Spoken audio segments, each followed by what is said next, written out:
Hi, I'm Lorelei Shamayo. Thanks so much for joining us. We at BEPC have our expo once a year. We just had a great successful expo, and we have monthly talks. Coming up this next month, July 16 in the evening, is Ishtar. So everyone, please enjoy Ishtar. And Ishtar, what is it that you'll be sharing on Monday, July 16th at our talk? Well, thank you. I'm going to be giving a short talk and a little bit of in-meeting practice, an introduction to the practice of effortless meditation in general. My main practice is called the Ishaya's Ascension. It's a special form of effortless meditation. And so I'll be giving a talk about that, what's involved with that, how it's taught, what it takes to learn it. And I'll also be giving kind of an experiential introduction to that sort of meditation, because I've done in my life quite a few different styles of meditation. I had a very vigorous spiritual search from a young age, and I was just trying anything that I could. And in doing so many different types, I think I stumbled onto certain facets or elements of successful meditation that are more or less universal and helpful to anybody, whether they're a beginner, whether they're very 40 years of experience in meditation. I've taught people all over the world of all different experiential levels these practices, and so far I've only had good results. I'm curious about the aspect of effortless. Maybe could you say a little bit more about that? Oh, absolutely. Yes. Well, the first books on meditation that I read often had the refrain of your mind is like a monkey jumping from branch to branch. And if you want to have deep meditative experience, you have to do X, Y, and Z different practices to sort of rein it in, so that you would be able to experience the space between the thoughts or the awareness behind it.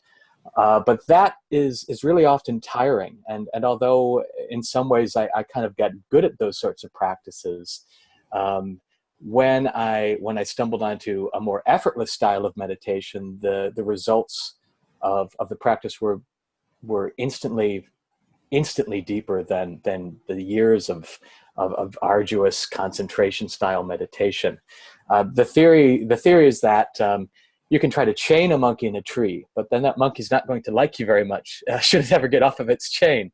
But if you have some sweet fruit to give to the monkey, if you plant a banana tree for it, if you give it its ideal bananas, then the mind will become your best friend and will actually work with you as opposed to you. So there's absolutely no adversarial relationship with the mind or with the ego or with anything. You're not trying to kill any part of yourself. Instead, with these practices, you are taking an ideal banana and naturally relaxing into that deeper state of awareness, which is in fact our natural state. Sounds lovely. Glad I asked that question. Yes, absolutely. And so this is part of the work that you do. What other kinds of work, or just to give people more of your background? Okay, yes. The meditation is certainly the core, teaching meditative practices. In addition to that, I enjoy working as an evolutionary astrologer and an intuitive reader. It's in some ways it's a very auxiliary practice, but I have a great deal of fun with it, and I'm able to help my clients to better understand sort of the archetypal life map that they've been leading out the whole time. I like to think of it in the same way that Joseph Campbell talked about myth. It's the song we're dancing to, even though we can't hear the tune and we don't know what it is. And I find that it can be very empowering and uplifting, and to be able to appreciate that archetypal song that is in fact what is motivating one's life. So that's my other work that I do. And how do you primarily work with people with the meditation? Do you teach classes? Do you work one-on-one with people? What is the process of working with you over time? Right. Actually, I do both of those things. Typically, my favorite practice to teach is the Ascension meditation, and I teach the full practice, often in a weekend workshop setting. But I'm pretty flexible for time. It is It is usually about a 10 to 15 hour class, depending on how many people are involved in it, how many questions might get asked. And so that's the main chunk. After I teach that class, I'm hyper available for my students. The door is pretty much always open. If they want support, I'm an email or phone call or sometimes a door knock away from people. There are boundaries, however, but I'm pretty open for working with people one-on-one over months or even over a period of years. In addition to the initial class, I facilitate retreats of 4-day to 7-day, even to 14-day length for people, and that's primarily the shape of my work. That's great, and I'm present also to that you're visiting us in Seattle, right? So Yes. to share a little bit about where you've been and. Yes, it's a homecoming. I've been I'm talking to you now from rural Japan, and the South Island of Kyushu, in a lovely little town called Minamata. I'm surrounded by rice fields and Japanese squash fields and taro crops, and it's quite lovely.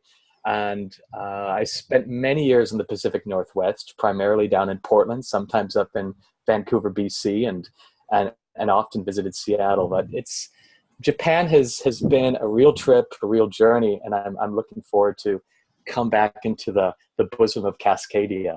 And Yeah, one of your first stops, I think, right, is our talk.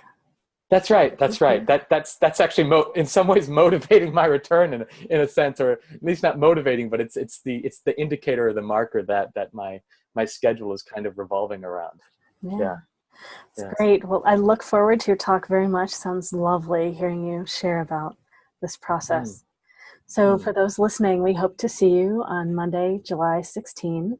We meet at Denny's Restaurant in Kent. It's at 1246 Central Ave North in Kent, Washington.